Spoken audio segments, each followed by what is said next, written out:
అక్కడున్నవి కోట్లాది రూపాయల విలువైన భూములా? అదేమైనా పారిశ్రామికంగా అభివృద్ధి చెందిన ప్రాంతమా? ఈ మధ్యకాలంలో అక్కడి భూములకు ఎందుకు రెక్కలు వచ్చాయి? రెవెన్యూ అధికారుల హడావిడికి కారణాలేంటి?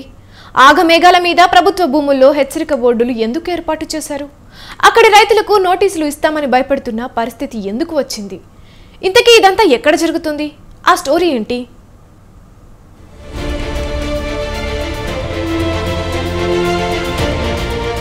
ఇది శ్రీకాకుళం జిల్లా రణస్థలం మండలం సముద్ర తీర ప్రాంతంలో ఉన్న కోటపాలెం గ్రామం. ఈ గ్రామ రెవెన్యూ పరిధిలో ఎక్కువ శాతం ప్రభుత్వానికి చెందిన భూములే ఉన్నాయి.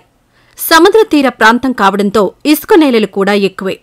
ఒక్కో రైతుకు కనీసం 5 నుంచి 10 ఎకరాలుండగా మరోవైపు సెంటు భూమి కూడా లేని నిరుపేద రైతులు ఈ గ్రామంలో కనిపిస్తారు.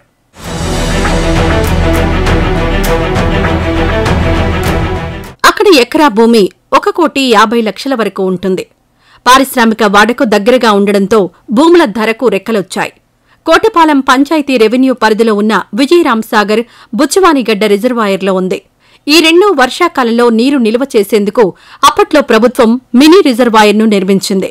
ఆ మినీ రిజర్వాయర్ వరద కారణంగా చాలా ఏళ్ల కిందట పూర్తిగా డ్యామేజ్ అయింది. మరమ్మతులకు నోచుకోని పరిస్థితికి చేరుకుంది.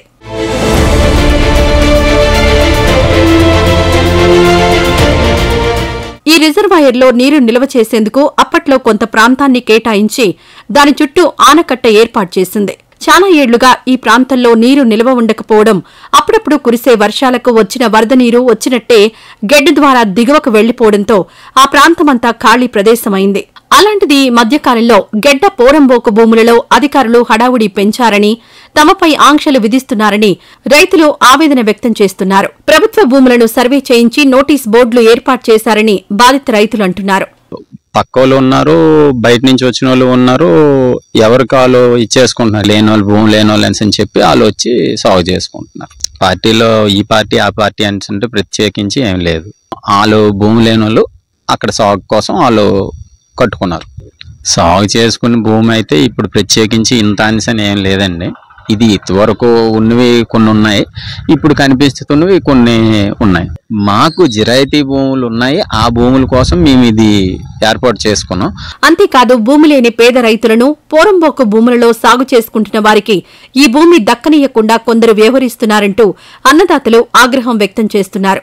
గత 10-15 ఏళ్లుగా ఈ గెడ్డ, రిజర్వాయర్, మిగిలిన భూముల్లో కష్టపడి సాగు చేసుకుని తోటలు పెంచుకుంటున్నామని, కోతకొచ్చే సమయంలో లాక్కుంటే ఎలా బతికేదని రైతులు వేడుకుంటున్నారు. ఇక్కడ మహా ఉంటే ఎకరా 50 లక్షల నుంచి 60 లక్షల వరకు ఉన్నది. రైతులకి దారి లేదండి. రైతులు దారి లేకపోవడం రైతులందరూ వేసుకుని రైతుల కోసమే కానీ దేవుడు ఒకరి కోసం ఒకరు చేసుకున్నందు కాదు.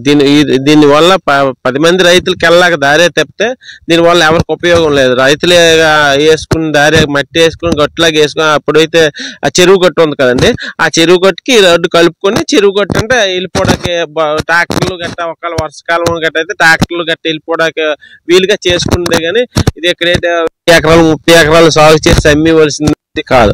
ఆనకట్ట భూములను ఆక్రమించుకునే ప్రయత్నాలు జరుగుతున్నాయని, గ్రామ రాజకీయాల్లో భాగంగా తాము భూములు కోల్పోవాల్సి వస్తుందని రైతులు ఆవేదన చెందుతున్నారు.